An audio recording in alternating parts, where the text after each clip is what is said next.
नमस्कार, स्वागत है आपका study for life YouTube channel में। आशा है आप लोग स्वस्थ होंगे, अपनी तैयारी कर रहे होंगे। कुछ लोगों को समस्या हो रही है सेकेंड यूनिट में, हिंदी साहित्य के मेंस के पेपर में फर्स्ट यूनिट तो कर पा रहे हैं पर सेकेंड यूनिट में समस्या हो रही है। तो हमने सोचा सेकेंड यूनिट के जो भी इम्पोर्टेंट प्रश्न हैं उनके मॉडल आंसर आपको प्रोवाइड करा देती हूँ और आप उनके आधार पर उन्हें याद करके या समझ के जैसे भी बने आप लिखने का प्रयास करिएगा, नोट करिएगा, लिखिएगा। आपके ये तैयार हो जाएंगे और आप जो डर आपको सेकेंड यूनिट को लेकर है वो आपका ख़त्म हो जाएगा। मैं भक्ति काल से भी स्टार्ट कर सकती थी पर हमने इसे आधुनिक काल छायावाद से शुरू किया है क्योंकि भक्ति काल थोड़ा सरल है, शायद आप लोग उसे कर पाएँ। तो मैं पहले आधुनिक काल का करवा दूंगी, पद्य भी और गद्य भी। उसके बाद हम आपको उस पे भक्ति काल के भी जो सेकंड यूनिट के आंसर हैं उनको प्रोवाइड करा देंगे। मैंने उस पे अंधेर नगरी पर 2 मॉडल प्रश्न बनाए हुए हैं, तो आप प्लेलिस्ट में जाकर बीपीएससी हिंदी साहित्य मॉडल आंसर करके प्लेलिस्ट है, आप उसमें जाकर मॉडल आंसर में वो 2 भी देख सकते हैं। उस पर भाषा विज्ञान की भी मॉडल आंसर पड़े हुए हैं, आप वहां से देख सकते हैं। आज हम बात करेंगे कामायनी पर, जो जयशंकर प्रसाद की रचना है। तो आप इसको पूरा वीडियो देखिएगा और समझने का प्रयास कीजिएगा। अगर आपने हमारा चैनल सब्सक्राइब नहीं किया है तो उसे भी कर लीजिएगा और बेल आइकन दबा दीजिएगा। तथा अगर आपको ये पसंद आए तो इन्हें लाइक और शेयर और अपने आलोचनात्मक कमेंट्स जरूर करें। तो आइए हम बात करते हैं कामायनी के पात्र व चरित्र चित्रण पर। इसमें 3 पात्र बहुत महत्वपूर्ण हैं, एक श्रद्धा, दूसरा इड़ा और तीसरा मनु। तीनों के चरित्र चित्रण पर हम बात करेंगे। अगर कामायनी के पात्र और चरित्र चित्रण पर कॉमन क्वेश्चन आता है तो आप तीनों के बारे में थोड़ा थोड़ा लिख देना, बाकी सर्ग के बारे में भी थोड़ा बहुत बता देना, एक पैराग्राफ में बहुत है। अगर इन पर सिंगल प्रश्न आ जाता है तो आप इन पे सिंगल लिख सकें, इसलिए ये तीनों चरित्र पर हमने चरित्र चित्रण आपको प्रोवाइड करा देंगे। तो आज हम 2 पर बात करेंगे, मनु पर और इड़ा पर। श्रद्धा का चरित्र चित्रण हम आपको अलग से बताएंगे कल। तो भूमिका में लिखिएगा कि कामायनी एक महाकाव्य है जिसका निर्माण पात्रों के चरित्र चित्रण, घटनाओं के वर्णन तथा प्राकृतिक दृश्यों के अंकन से होता है। वास्तव में पात्र ही कथा का प्रमुख अंग होता है। इसीलिए पात्रों का चरित्र चित्रण हमारे लिए विशेष महत्व रखता है। पात्र कथानक का एकमात्र जीवित वस्तु होता है, अतः उसके चरित्र चित्रण में कवि को विशेष सजगता बनाए रखनी पड़ती है।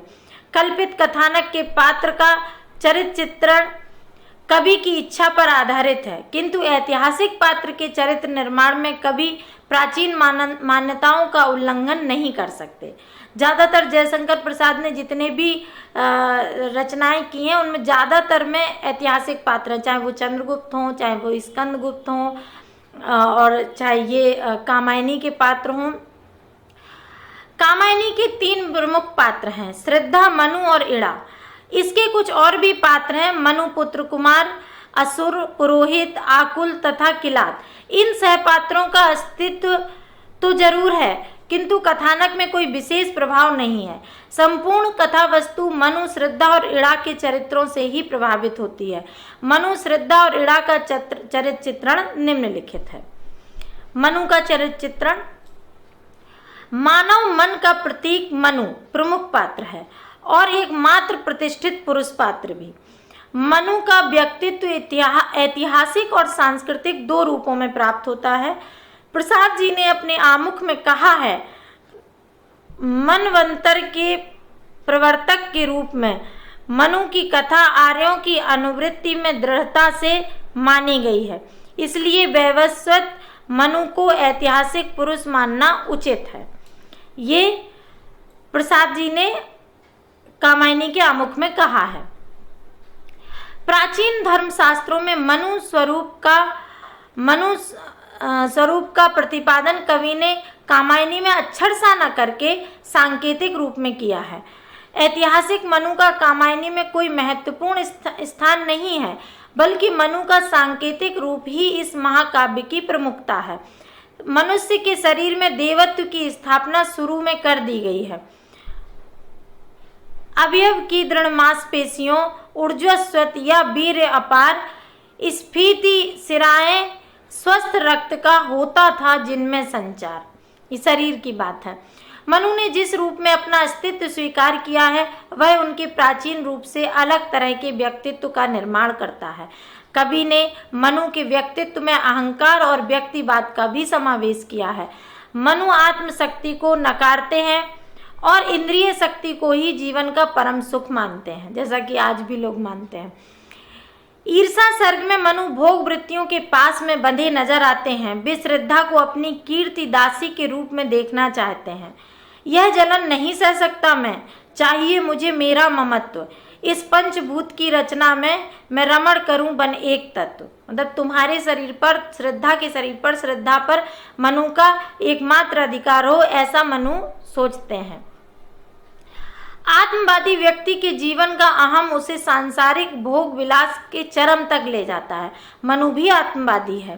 क्षमता और कार्य शक्ति मनु के चरित्र में विद्यमान है।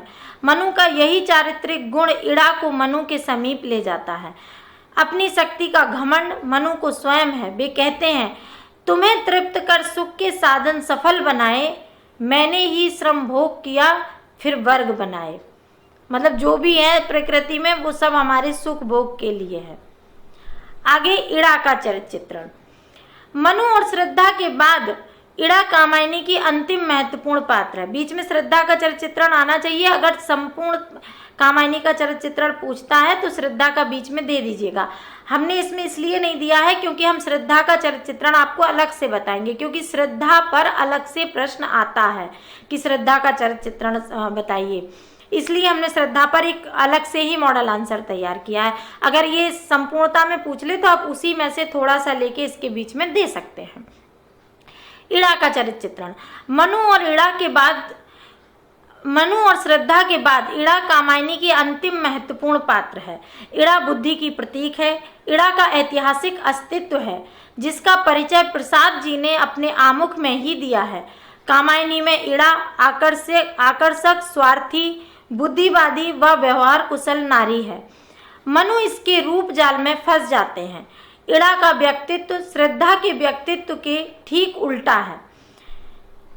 बिखरी अलकें जो तर्क जाल, वह विश्व मुकुट सा उज्ज्वल शशिखंड सदृश या स्पष्ट भाल। उपर्युक्त पंक्तियों में इड़ा का नक्शक वर्णन किया गया है। सतपथ ब्राह्मण में इड़ा का परिचय मनु की यज्ञ दुहिता के रूप में कराया गया है। ऋग्वेद में इड़ा बुद्धि और वाणी की पर्यायवाची है। यह मानव जाति पर शासन भी करती है। कामायनी की इड़ा व्यक्तिवादी स्त्री है। इसका अहम महान है। मनु ने जब प्रथम परिचय में इड़ा की दया प्राप्ति के लिए अपना परिचय दिया, मनु मेरा नाम सुनते मैं विश्व पथिक रहा सह रहा क्लेश, तो इड़ा को मनु के प्रति कोई विशेष दया नहीं आई। वह अपने व्यावसायिकता के स्वर में बोली, स्वागत पर देख रहे हो तुम उजड़ा वह सारस्वत प्रदेश। इड़ा अपने सारस्वत के निर्माण में मनु का उपयोग एक शिल्पी के समान करती है। वह मनु में कर्म प्रेरणा को जन्म देती है, किंतु उसके कर्मों से स्वयं लाभ उठाती हुई अपनी व्यावसायिक बुद्धि का परिचय देती है। वह मनु के मन व शरीर दोनों पर कब्जा करना चाहती है। ईश्वर के प्रति मनु के मन में अनास्था पैदा करती हुई इड़ा कहती है, मत कर पुकार निज पैरों चल।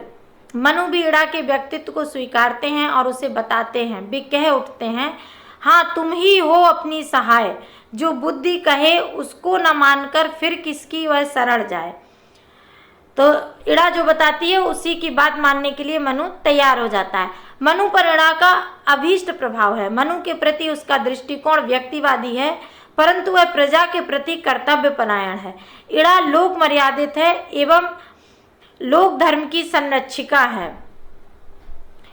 जब मनु से आलिंगन पास में बांध लेते हैं तो वह कहती है, ताल ताल पर चलो नहीं लय छूटे जिसमें, तुम न विवादी स्तर छेड़ो अनजाने इसमें। स्तर नहीं स्वर। तुम न विवादी स्वर छेड़ो अनजाने इसमें। ये स्वर है। प्रारंभ में शक्तिशाली और गतिशील इड़ा बाद में स्निग्ध हो जाती है। वह श्रद्धा से प्रभावित हो जाती है। कामायनी में मनु और इड़ा का दृष्टिकोण, ये कंक्लूजन है, कामायनी में मनु और इड़ा का दृष्टिकोण यथार्थवादी और श्रद्धा का दृष्टिकोण आदर्शवादी है। श्रद्धा का चरित्र भारतीय नारी के चरित्र की आदर्श की सर्वश्रेष्ठ कल्पना है। इड़ा का चरित्र उनकी अनेक विषमताओं से परिपूर्ण है। पात्रों का अंतर्द्वंद उनके व्यक्तित्व का प्रमुख अंग है। कामायनी के पात्रों का संघर्ष मात्र पात्रों का संघर्ष ही नहीं है, वरन सामान्य मानव का संघर्ष है। कामायनी के पात्रों में दार्शनिकता और भावुकता का अद्भुत संगम है। चूंकि ये निष्कर्ष में श्रद्धा का नाम इसलिए है कि जब ये संपूर्णता में प्रश्न आएगा तो श्रद्धा का चरित्र चित्रण भी इसमें लिखना होगा। मनु, इड़ा और श्रद्धा तीनों का देना होगा जब कामायनी के पात्रों का चरित्र चित्रण पूछा जाएगा। केवल श्रद्धा का चरित्र चित्रण पूछा जाएगा तो श्रद्धा के चरित्र चित्रण पे हम आपको मॉडल आंसर नेक्स्ट वीडियो में प्रोवाइड करा देंगे। तो आप अगर सबका पूछा जाए तो मिला के लिख लीजिएगा और अलग से श्रद्धा का पूछा जाए तो केवल श्रद्धा का लिख लीजिएगा। धन्यवाद।